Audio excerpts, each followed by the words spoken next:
My name is Lori. I'm representing Partners for Reintegration. Welcome. First, I want to tell you that MCAT is taping this panel today, so if you don't want to be on TV, sit on either side of the room. So we have, on our panel today, we have Adrian Cotton, who is the Reentry master.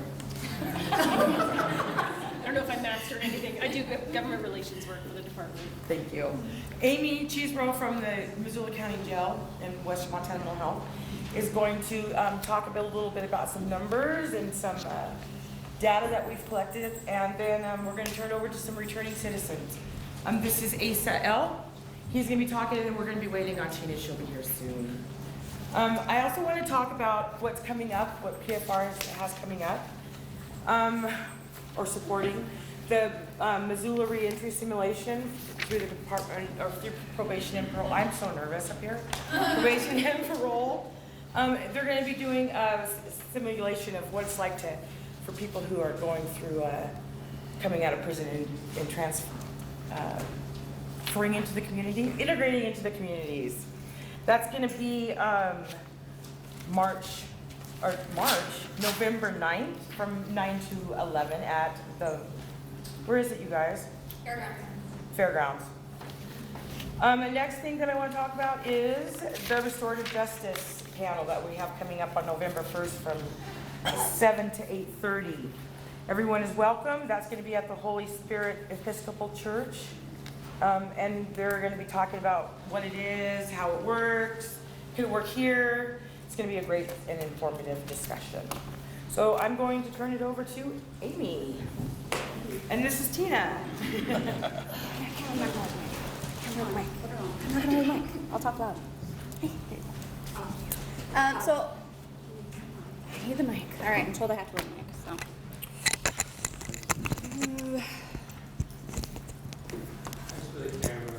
it's for the camera. Okay. How's that? Good. So those events that Lori was talking about, there's flyers on the table up front and some other informational stuff, so I'd encourage you guys to check that out. So I'm Amy Cheeseborough. I'm the program manager of the jail diversion program that is located at the Missoula County Detention Facility, contracted with Western Montana Mental Health Center. I'm also part of Partners for Reintegration, community member here in Missoula, and a CIT coordinator for Missoula County. So I'm going to be doing the boring part of today and hopefully not kill you guys with the death by PowerPoint.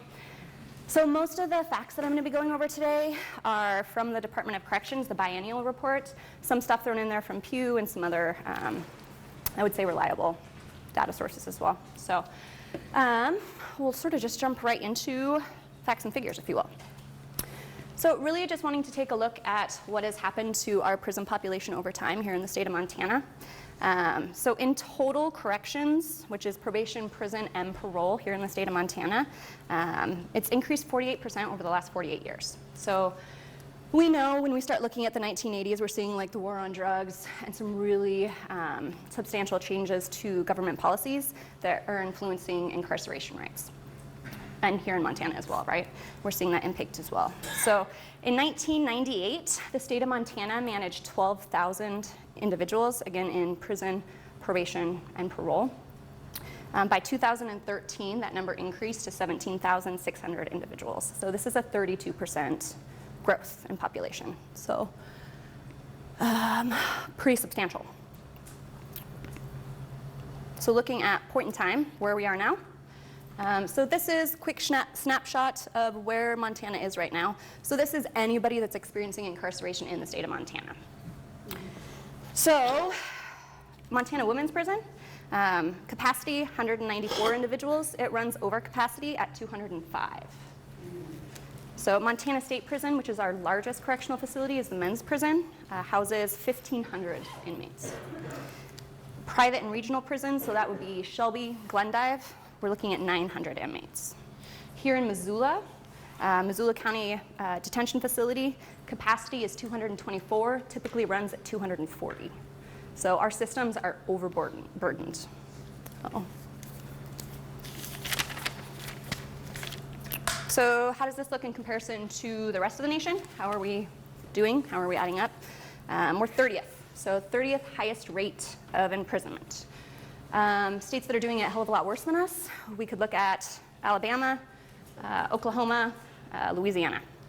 States that are doing a really good job have low rates of incarceration. We have the 3 M's. We have Maine, Massachusetts, Minnesota, the lowest rate of incarceration. Let's see. I think, interestingly, across the board, across the nation, prisons are largely comprised of individuals who the Department of Corrections are deeming low risk. So low risk being they're not likely to return to our communities and commit new crimes. So prisons across the nation are full of individuals that the Department of Corrections is labeling as low risk. So in Montana, the number of low-risk offenders in prison has increased by 133%, and that was up to 2013. While high-risk offenders has dropped 37%.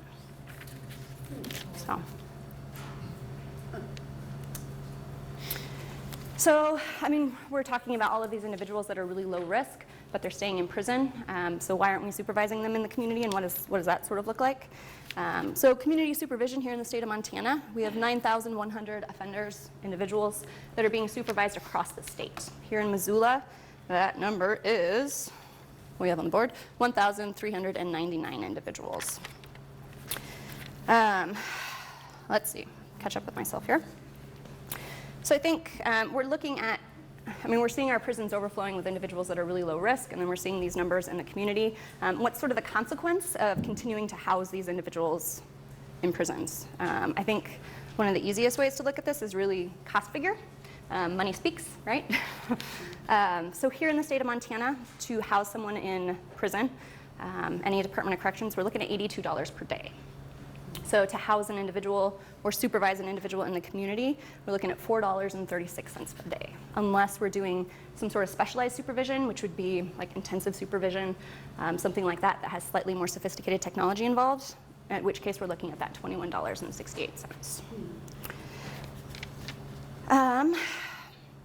So in Montana, revocations are when an individual is supervised in the community and a judge or the Board of Probation and Paroles determines that they're not going to be supervised in the community anymore due to a technical violation. So there's conditions being supervised on probation, right? Like don't drink, no dirty UAs, among many other things, right? So a judge or the Board of Probation and Paroles is saying, we're revoking your community supervision. So in Montana, revocations are the strongest contributing growth factor to the prison population. So in 1998, the vast majority of all prison intakes, or since 1998, sorry, the vast majority of all prison intakes have been revocations. So 85% of all prison intakes in 2013 were revocations. So we're seeing technical violations being the #1 cause of individuals returning to prison. So, and this is as opposed to new crimes being committed. The Pew reports said 4.7% of the return to prison intakes was a result of new crimes. Oh. Most recently, the largest proportion of revocations here in the state of Montana has been for failure under an alternative placement. So this would be when an individual is going to like boot camp, Passages, Nexus, one of these programs, and for whatever reason they're not succeeding in that program, they're then being revoked and sent to prison as a result. So that's the new leading cause of revocations here in the state of Montana. Again, this is opposed to new crimes being committed. So also, as far as community supervision goes, we're seeing a decrease in the length of supervision in the community. So community supervision has declined 43% since 2003, that length of supervision. So we're seeing a high number of individuals that are considered low risk staying in prison, and then we're seeing a really fast return to prison once they're being supervised in that community. So most revocations occur within that first 12 months of release. So which really leads us to this visual, right, of the revolving door. We're seeing low-risk offenders being in prison, and then they're getting that opportunity to be supervised in the community, and then we're seeing them return really quickly. So this return is what the state of Montana, the Department of Corrections refers to as recidivism, which is when an individual leaves prison and then returns within 3 years. This is for the adult population. So in Montana, our recidivism rate is 34%. National average is 40%, which is a little bit misleading because some states have a really high recidivism rate and other states are doing this really well. So but we're 34%.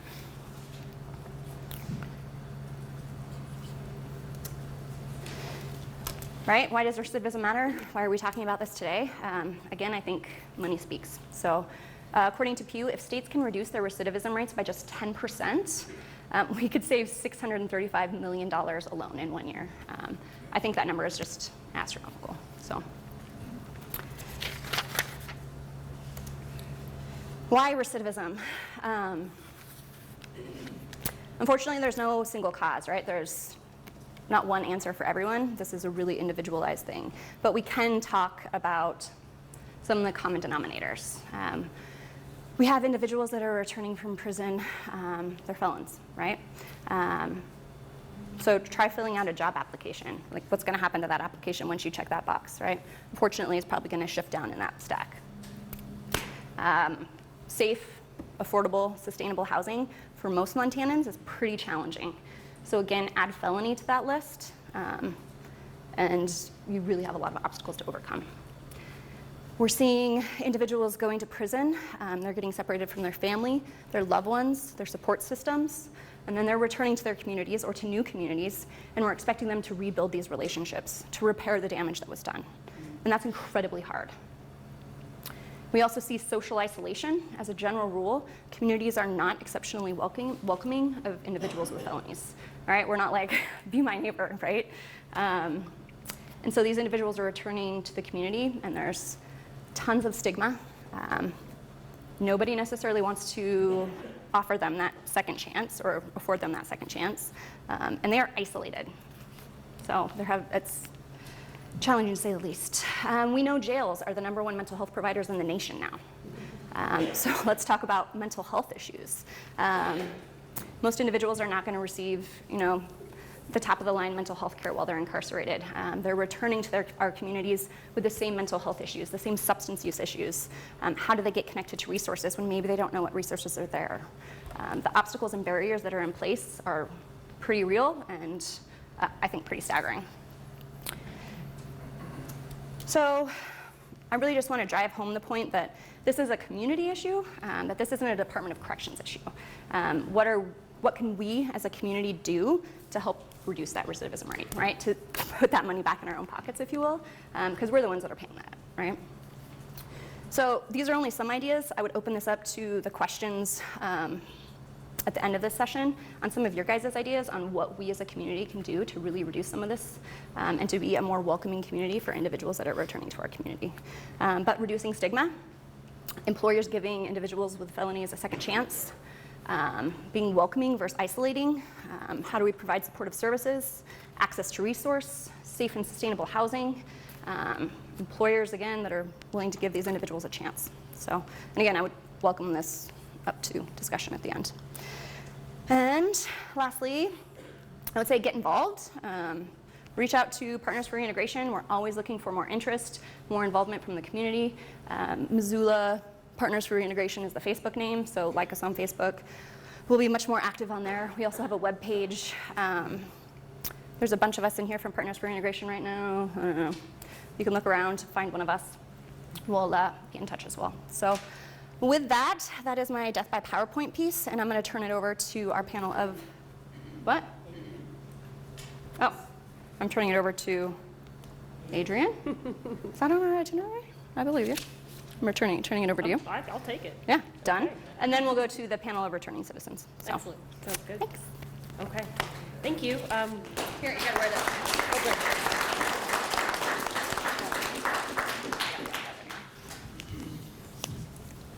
Thank you. So my name's Adrienne Cotton. I'm the Government Relations Director for the Department of Corrections, and I have to say it's a great honor to be here. I've had the opportunity to speak for Partners for Reintegration. I've been invited here a couple times, and every time I'm excited at how many people Jana can pack into a room. It's really quite phenomenal.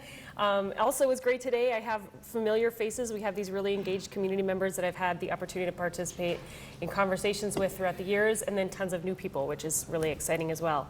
I will take a moment before I get started to say as a show, we didn't even plan on this actually, Department of Corrections really does care about this issue. And I'll highlight that by saying how many corrections people are in the room. If everyone who works for Department of Corrections could raise their hand, that would be fantastic.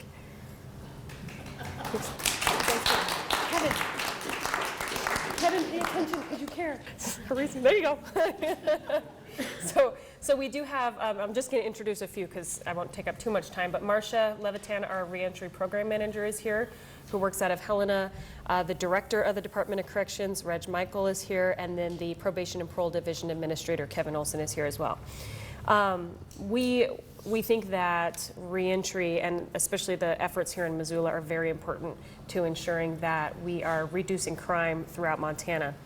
I'm going to pick on Amy just a little bit on a couple of nuances with statistics. One is the low-risk offenders, and I know that came from the Pew report. That low risk was determined based on institutional risk and not on risk to engage in criminal behavior in the community. So just to keep that in mind. Although we are sometimes incarcerating individuals who do pose a low risk for future criminal behavior in Montana, the institutional risk may not equate to risk to creating more victims in the community. Our biggest focus right now at the Department of Corrections is making sure that we're taking a data-driven approach to all of the decisions that we make throughout the department. Whether we're talking about who should go to treatment, those need to be based on risk and needs assessments, and then placements need to be driven based on data that we have from our offender management information system and from the data that we're gleaning from risk and needs assessments. Housing is like the biggest deal across the state, but I think it's particularly important here in Missoula. The legislature heard us loud and clear that housing is an issue for the first time this past legislative session. The Board of Crime Control was allotted $200,000 to support housing efforts and to grant out throughout the state.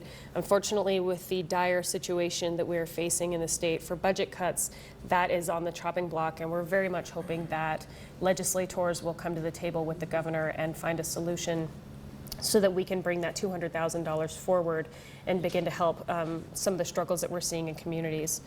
We do have a number of individuals who are backlogged at the prison who would be eligible for parole contingent on a finding housing, and we're unable to find that housing throughout the communities. So it's a big problem. Some of the things that we're doing statewide include revising the use of conditions of supervision. You heard Amy touch on conditions of supervision.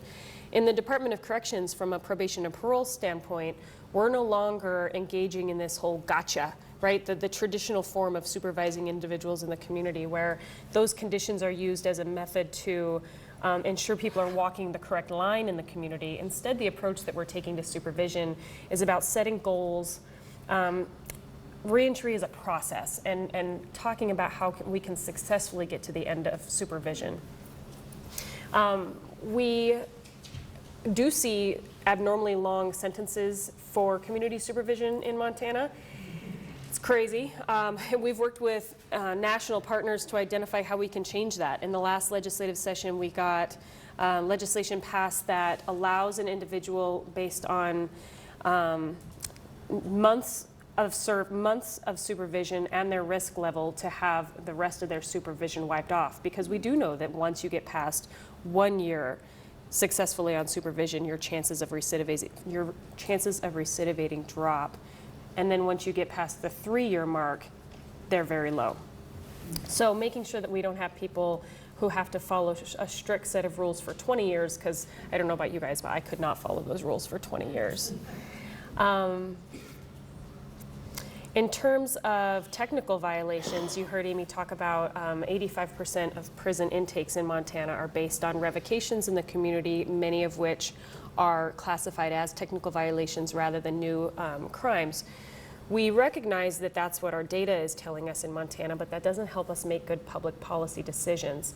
So also in the last legislative session, it was a bill was brought forth and passed successfully that mandates courts and the Department of Corrections delineate between whether someone is being revocated because they failed to follow the rules of supervision, or whether there was behavior that actually would classify as a new court commitment, but because the judge doesn't want to go through a new trial because it's easier to just revoke the supervision. So we will have a better picture moving forward of whether individuals are failing to comport to the rules that are set forth by the judge, or whether we're avoiding potential criminal behavior in the community. Some of the things I think that are really exciting going on, in addition to all that other stuff, because it's exciting to me, is that we have peer mentors now in Montana. This is a new legislation that passed, and I know there are a couple people here that were really instrumental in helping that move forward up at the Capitol. It's a really exciting time. We recognized in Montana that we have high number of individuals who suffer from chemical dependency and mental health issues, and a serious lack in terms of resources to address those. So peer mentors are coming on board in Montana, hopefully with coverage by Medicaid, overseen by the Department of Health and Human Services, that will really supplement some of the other like hard beds, we call them in Department of Corrections, but like in-house treatment programs, things that we just don't have enough of, and we don't have the funding to support the need here in Montana. We do know that we have over a 300% increase in methamphetamine arrests since 2012 in Montana, for 300%. And over 300% the same for opioids. So while the rest of the country is talking about opioids, we're having the same problem here in Montana, but the influx of methamphetamine is still a significant problem we have to learn to address. We think that in part, the huge problem that we're facing in Montana for methamphetamine is because we really cracked down in 2012. Everyone remembers, I'm sure, the Montana Meth Project. We came down really hard on restricting access to chemicals that help make methamphetamine, and we saw a significant decrease in the number of meth labs in Montana.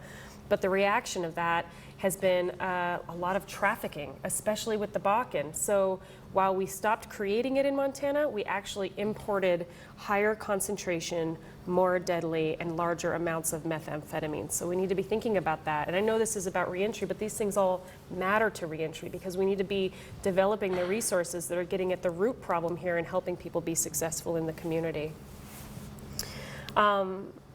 When we talk about all the reform measures that moved through the last legislative session, what we're really talking about is front-loading resources before individuals are moving into felony-level supervision with the Department of Corrections, getting at individuals, getting people the resources that they need, and making sure that we are making data-driven decisions about what consequences for behavior should be, rather than just, that knee-jerk punitive response to failure to conform to what our standards are in the community.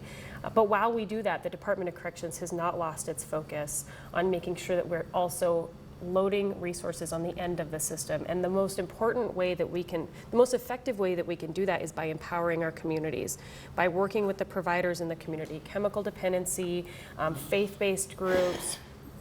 And then I think one of the best things that the Department of Corrections can do, and this is Marcia's job, so I'll just speak on her behalf, and Landy used to have this job, and she did a fantastic way of leading the path for us. What we can do is help bring those groups together and act as a hub. We have resources, we know who the resources are through the Department of Corrections, and Ann does a great job of this as well. We need to help those communities have a foundation for success, and then open up a way for them to communicate with one another, so not every community throughout the state is reinventing the wheel and trying to handle the same problems without sharing resources and sharing ideas. I think that's all I have today, but I'm certainly available for any questions, and just want everyone to know how much we appreciate what you do here in Missoula and how dedicated we are from the Department of Corrections perspective to making sure this is successful. Thanks.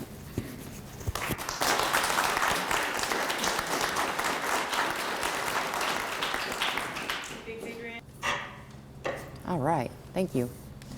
My name is Tina. I started,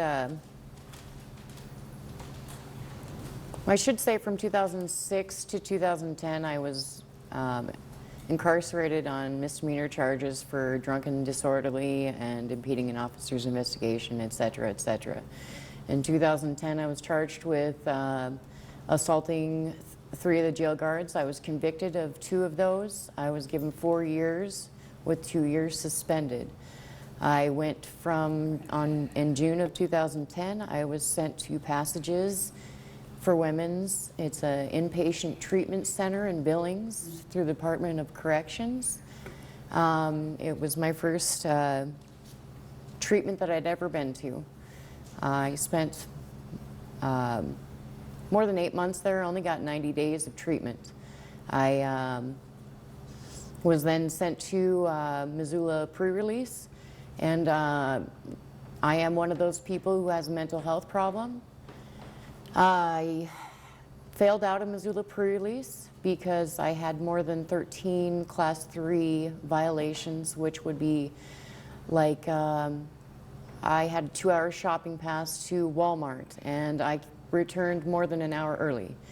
I didn't realize you were supposed to contact them before that to let them know. One of those was multiple counts of forgetting to have them sign off on cleaning my room. I had 2 jobs. I have serious bipolar with manic and depressive episodes. I was sent back to Passages to find a new pre-release. I was unable to. None of the other pre-releases would take me, so I went to prison for 8 months in Missoula, in Billings. When I was there, you have the choice of whether you can sit there or you can take advantage of the things that the prison offers. I was in the choir. I took multiple computer classes. I did a cancer walk for, I believe it was 2012. I did multiple craft projects. I worked in the kitchen. I fed, at the time it was 198 plus staff for breakfast and lunch at 29 cents an hour. And my shampoo was $5 a bottle, so on commissary. So when I got out, I had left my 7-year-old with my family. She had never been away from me for more than a night before that. It took a long time for me to rebuild that relationship. I went straight from the prison to my mother's house, who I had not lived with since I was 12. That lasted about 4 months. The very first thing that happened when I got out was I met Landy Holloway, which was my supervisor, my corrections officer. I was on felony probation. I had had a very successful career before I began drinking. And it took me 4 months to find a job. I had multiple interviews at multiple places. I was putting in 4 applications a day. But the answer was always the same. How do we know? The answer was always, in the end, we cannot take the chance on you because we have to consider the safety of our customers and our employees. Because I was going through a route of not talking about prison at all. I was leaning on my past experience. So I was trying to skip over that portion of my life and just say that I was ready to try again. The next thing that happened was I was put into a reentry group through Landy Holloway. It was down at Turning Point. I believe it's down at the PMP now. But I needed that. They told me I needed to put in 10 applications a day until I figured it out. My very first application I put in after that, I told them everything I did in prison and why I got there and what I was willing to change now, and that I was willing to work with them. And I got a job on the spot as a supervisor of housekeeping for Red Lion. I could not have done that without that reentry group. I would not have done that without that reentry group. I was a mess. I had multiple family members telling me to stop crying about it, that I was paying the debt to society that I owed. I just could not have done it without the reentry group. The next thing that happened was I went back to some of my old ways. I ended up gambling, and I told on myself in my reentry group, and as instead of getting a revocation, I was told to do multiple things, such as go to Narcotics Anonymous for a week. There was another few other people in that group that went to Narcotics Anonymous, I was able to build relationships with people who were living a sober lifestyle by doing that. Even though I was not ready for another 3 years to do that myself. I had the network in place to do it if I wanted to. I could not have continued a sober lifestyle without that. The other thing I faced was housing. Long story short, the thing with my mom didn't work out, obviously. I had a really nice job now. I could not find a house. My credit had gone into the tube while I was incarcerated. I had student loans that went into default. I have over $28,000 in student loans, and I do not have a completed associate's degree that I was aiming for. So I ended up living over the Rhino and the Missoula Club downtown right here because nobody would rent to me except for shared bathrooms, and I lived over bars. And I don't know, you know, like you just get used to the noise after a while, to be honest. I had my, at the time, 9-year-old living with me. The kid will sleep through anything unless I talk on the phone. So, so yes, we did that for almost 4 years until I was able to convince the Grizzly Property Management to give me a second chance.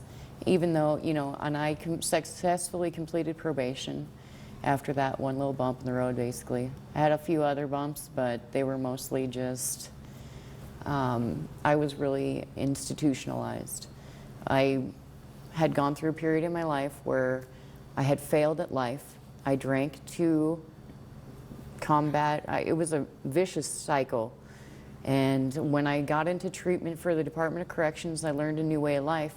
But to take that from the Department of Corrections into a real life was not easy. But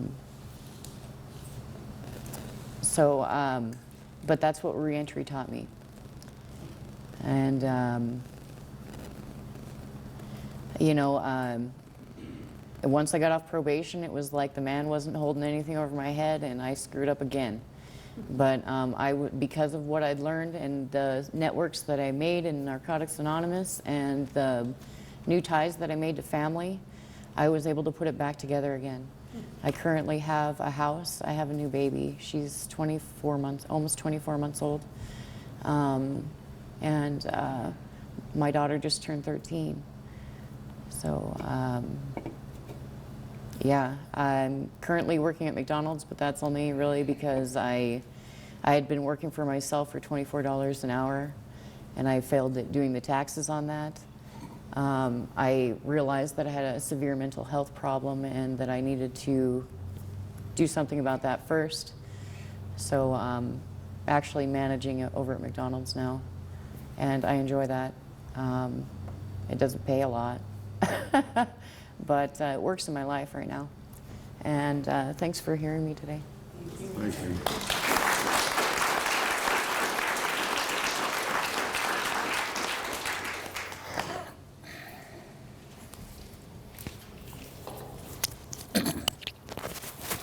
Hi, my name's Asa.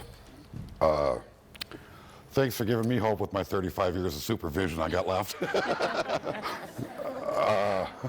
First of all,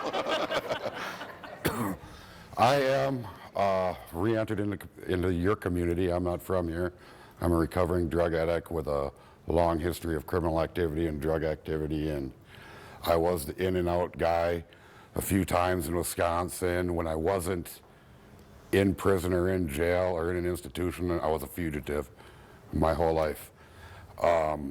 When I got caught up on my last charges, I had warrants in numerous states, and they were just, you know, let's just warehouse this guy, he's never going to learn, blah, blah, blah. And the state of Montana said, well, we'll take a chance on him. So I consolidated all my charges here. I got sentenced, and I went to the Nexus program that you mentioned. And I'm one of the lucky guys that completed the Nexus program. It wasn't easy for me. I was phased down 6 times, one suspended. I had a hell of a time getting through there. Hated my counselors, but today he's one of my friends. I didn't have a good word to say about Montana. I did not have a good word to say about Missoula. I want to go back to Minnesota. That's all you'd hear the first year I was out. I got to the pre-release, which I didn't want to come to this pre-release, but it was the only pre-release that would take a chance on me because I am high risk. You know what I mean? I'm committing crime my whole life. I'm 52 years old, and at the pre-release, I got a job for the first time in my life. I had like 9 months work history. I've never had that. Had it not been for, you know, if where I come from, they don't have pre-releases. So I think that the pre-release is a really cool thing because it just gives you a little bit, you know. So when I left, finally got out of the pre-release, I had a job, I had some money in the bank. I left the pre-release, and I was going to go on my own, but I was a little nervous, so I went into Good Neighbors of Missoula with Robert Howe, and I was living there. I was doing good. I'm real active in Narcotics Anonymous. I do a lot of speaking, this and that. Then my kids came back from, my two youngest kids from Canada. Well, I'm living in a recovery house, and I can't have my kids, but I snuck them there for like 3 weeks before Robert found out. but I couldn't find nobody to rent to me, and I'm not a sex offender. I'm not, no drug charges. I don't have to register. I'm not violent. My current case is forgery and theft, but nobody to rent to me. I'm like, this is crazy. So I bought a trailer house out in Lolo, but I flipped it because I tripled my money on it. And I thought, well, I'll have all this money, somebody will rent to me. Because the Lolo school, well, my youngest son has Down syndrome, and the Lolo school just is not equipped to handle him.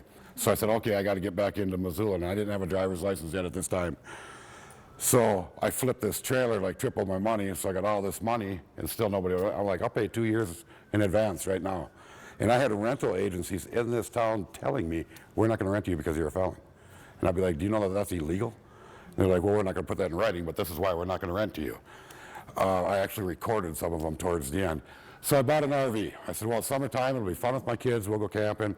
I got all summer, I'll find a place to live. Well, that was 7 months ago, and I got into a place 2 weeks ago. Yeah, it took that long, you know.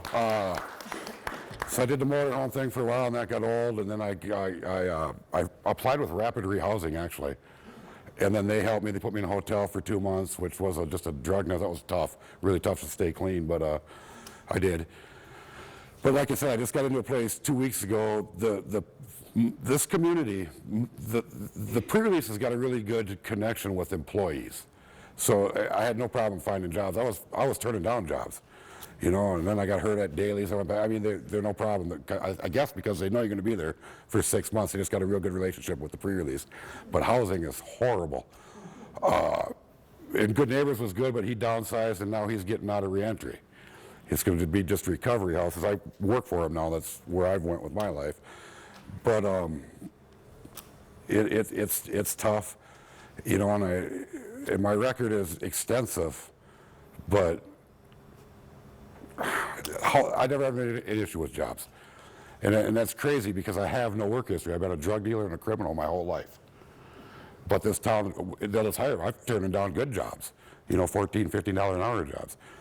I'm going to school now. I'm in school full time to be an LAC. I'm working for Good Neighbors. And I have a really good, like Dave and Sonny, I just recently went, and I've been out of the pre-release a year. And Dave wrote a letter for me. Sonny helped me with a resume. They still help me, you know what I mean? But I've learned, and it took me a long time to learn this because I never really liked POs and they never really liked me. But like Sandra Fairbanks is my PO, and I'll call her if I'm having a problem and tell her, and they help me. You know what I mean? And that was like a whole new concept for me. Hey, they kind of do really want to help you, you know? But it took a lot to learn that. And I learned all that in Montana and in Missoula. So now I'm really grateful that I'm here. I didn't want to, believe me, I spent thousands on lawyers. Not to go to Nexus, not to go to Missoula pre-release, not Missoula, anywhere but Missoula. But I've been clean for 3 years now. I'm going to school. I'm going to wind up here. I'm working with Good Neighbors. A lot of positive things happen, but the housing is horrible, horrible, horrible. And I'm telling you, I'll pay 2 years in advance, and they wouldn't rent to me. Nope, you're a felon. I don't have good credit, but I don't have bad credit. I've never been evicted. I've never had my power turned off. You know what I mean? I got guaranteed money. My kid's disabled. I get money for him. I mean, the rent's here. Rapid Rehousing's paying it for the first year. We don't care, you're a felon. We're not going to hire you. I couldn't believe it. I got other buddies popping off in like Butte, Bozeman, and they have no problems. But Missoula seems to be pretty tough and I don't know why. But that's my personal experience with it. But like I said, I've never really had no stability till I got here. So I don't know, I really can't compare housing to back home because I was always on the run. I got out of prison in '95 and I lived in 27 states and 2 countries till I got arrested in 2012. So I was constantly on the move. So I really didn't have these issues because I never tried to put roots down before. But that was my toughest obstacle by far, was getting somebody to rent. And the lady that I rent from now she's got 3 other people in Narcotics Anonymous that she's their landlords. So they were all like texting her while she was showing me the house. You rent to this guy. So it still took a lot to get in. So I think that that's a big issue. It was a big issue for me. That's my story, but Montana has helped me. My whole life has turned around since I've been in Montana because Montana took a chance on me. And the Department of Corrections and Nexus. I can't say enough about Nexus.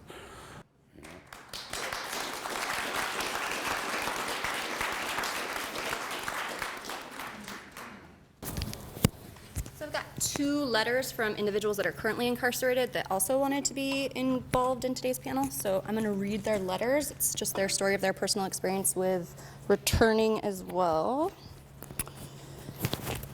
All right, so first one is, Dear Sir and Ma'ams, my name is Greg Gilham. I am an inmate at the Missoula Assessment and Sanctions Center in the Missoula County Detention Facility. By the time this letter is being read to you, I hope to be in Butte well into my next step in my Department of Corrections journey. At Connections Corrections Treatment Facility, I have been incarcerated for a little over 200 days in a 1,095-day sentence, or 3 years, for possession of dangerous drugs, a felony. Upon completion of treatment, I will go to pre-release in Bozeman, Montana for at least 6 months. In my 200 or so days locked up, I have not sat idle. As a graduate of the University of Montana and with a BA in sociology and working in education for the better part of 15 years, I have seen firsthand that reintegration is vital to ease the burden on the already overburdened machine that is the DOC.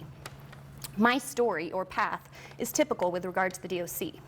I really wish I never became property of the DOC. I believe the vision and the mission of Partners for Reintegration is on point.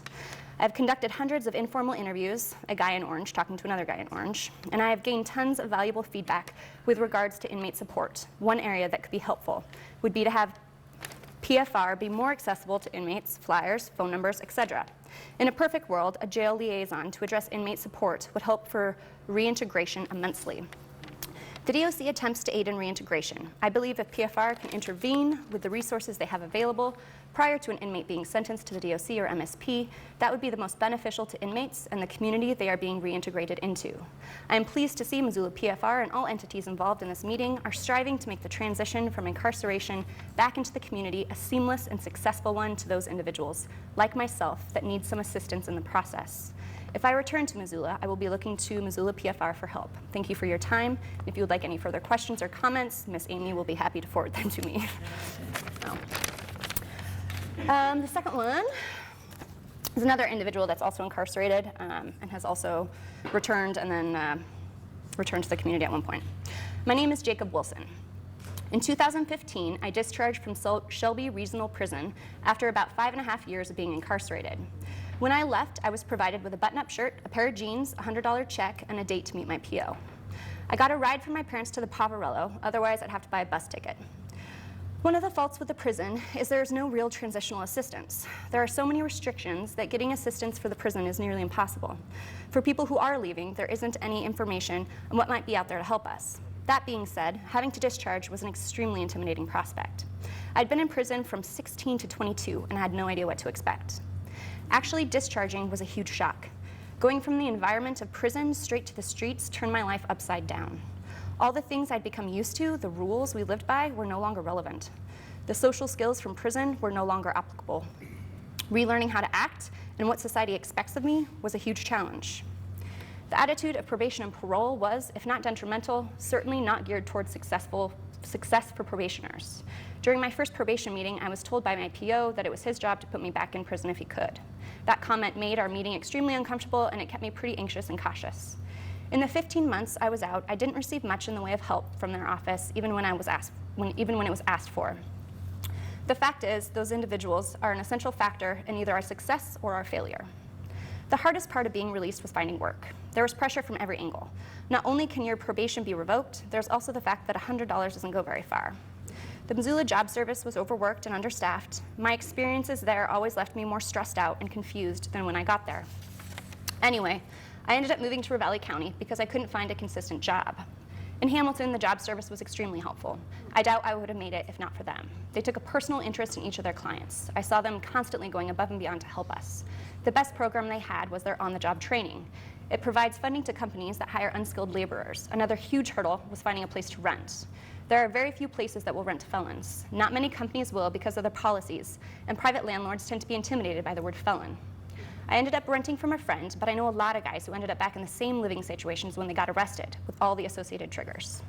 I hope that my letter helps explain some of the difficulties that I experienced during my attempt at reintegration.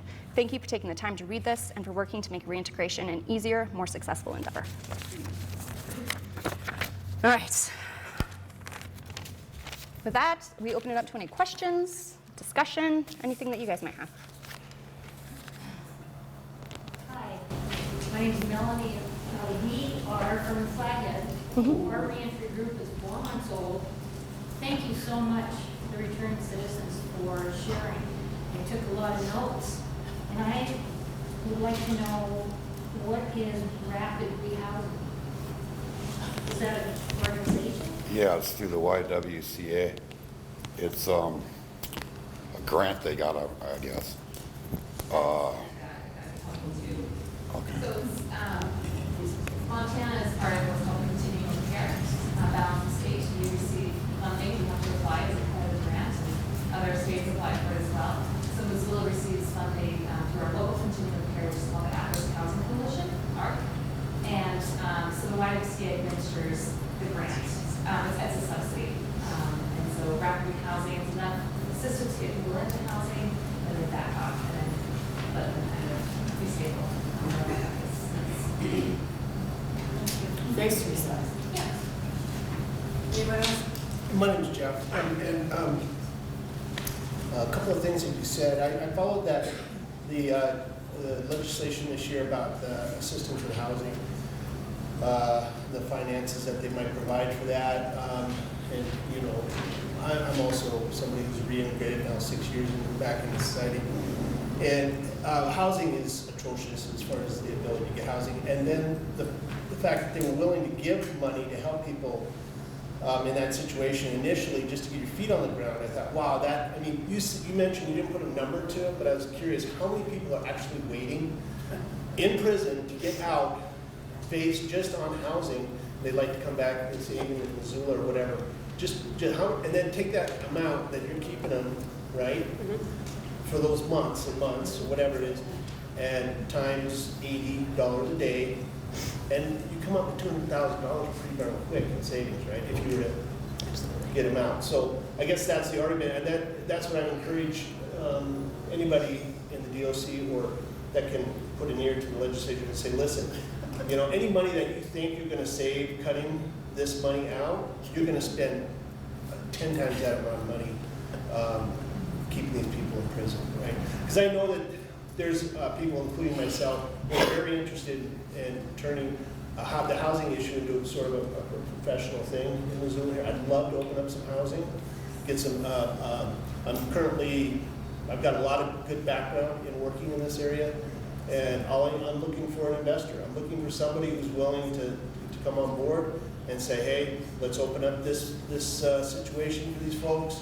I've met with several people. I've got a meeting here hopefully next week with somebody who's, they're in the business. They're looking for a way to make money and also help the community, help people. And so, but now coming out of this meeting, I don't know, because if I wouldn't be able to go to that person and say, listen, the state is willing to help these guys out for 3 months, you know, and we can tap into that and help these folks with that, and knowing that they're going to have at least 3 months of rent that we can provide for them and help them have a place. But now, hearing that, I'm like thinking, maybe that's that's not a doable thing. I would say, well, first of all, congratulations. That's Yeah. fantastic, both on your success and your aspirations.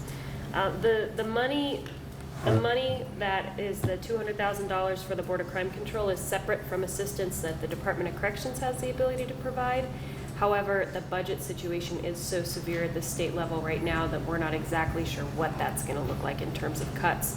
I certainly do carry, you and I are on the same page in terms of messaging. Every time I have an opportunity to talk to a legislator, I'm usually talking about the cost of incarceration versus the cost of providing assistance in the community.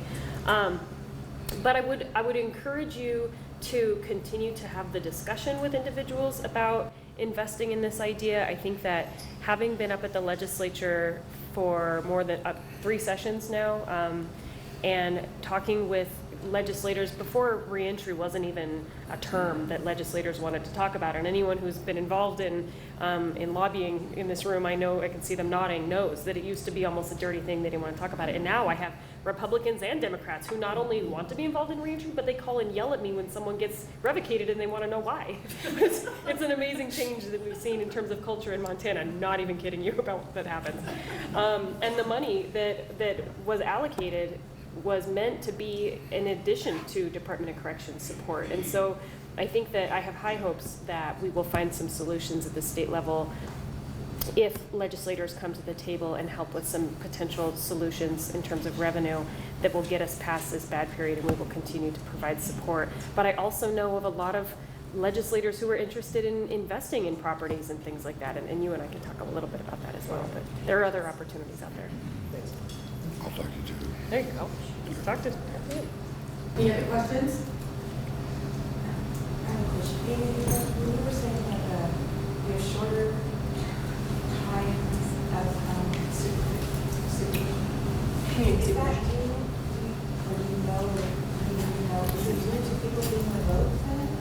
Is it shorter because they're going back, or is it just shorter term? What it has to do with, thank you for your question, what it has to do with, it was an analysis done by the Council of State Governments and how many individuals we have in long-term community supervision sentences in Montana, which really stretches the resources of the Department of Corrections and of the other providers in the community. So if you have probation and parole officers that have a caseload of 75, some of whom have been on that caseload for 10, 15, 35 years, perhaps, I mean, it's really not, we're not appropriately allocating our resources to the people that need the most help. And so with that understanding, the legislature endorsed a new policy this time around to make sure that individuals can move off more swiftly so that the existing resources that we have can be effectively focused on the individuals who need the most help in the short term. And then when people are successful in the community, we should give them a congratulations and wish them well in their lives. So it's not related to them being revoked? Correct.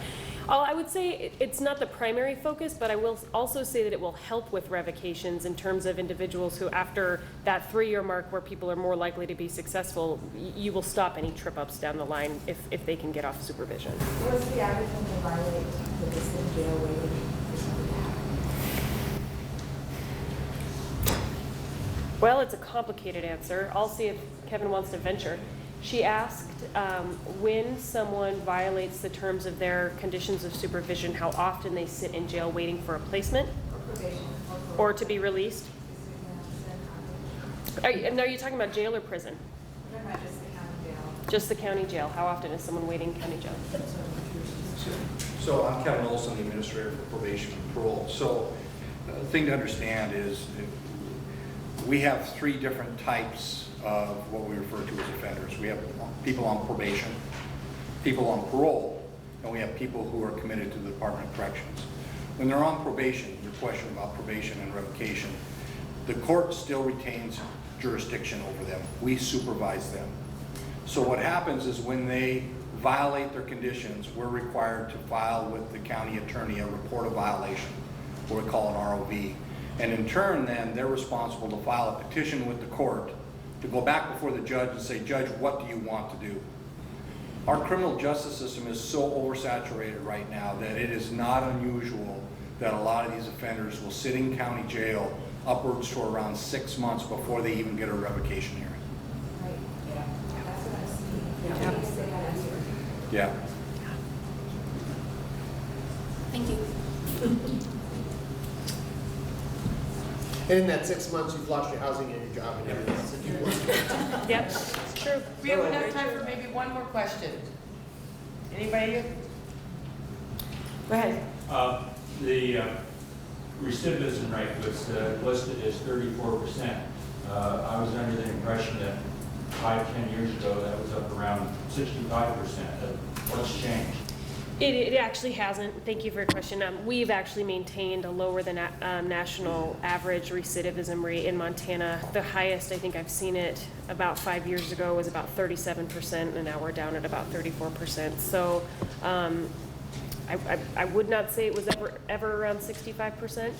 In terms of what's changed, I do think that we're getting better as a department about understanding what co-occurring issues do to someone, that we're talking about criminal behavior, and we're also talking about other elements of life that contribute to criminal behavior, like drug-seeking behavior that can result in criminal convictions. So we're doing a better job as a department in terms of embracing mentors, understanding where the treatment needs to be not just isolated but throughout our system, and that we need to make placement decisions based on risk and not necessarily based on the behavior. I also think that recidivism that issue doesn't belong only to the Department of Corrections. It belongs to communities, it belongs to courts, who impose sentencing conditions that people can't meet. DOC is just responding to that for the most part. Partners for Reintegration wants to thank everybody for coming and thank the panel leaders. It's a great conversation. Join us on Facebook to continue it. I'm going to get your Don't forget Dr. Stewart and Jessica Bell on the 1st. Get you some information on the early release from supervision, and I'll talk to the Safe simulation as well, day, but the right night here, email or phone number. Thanks.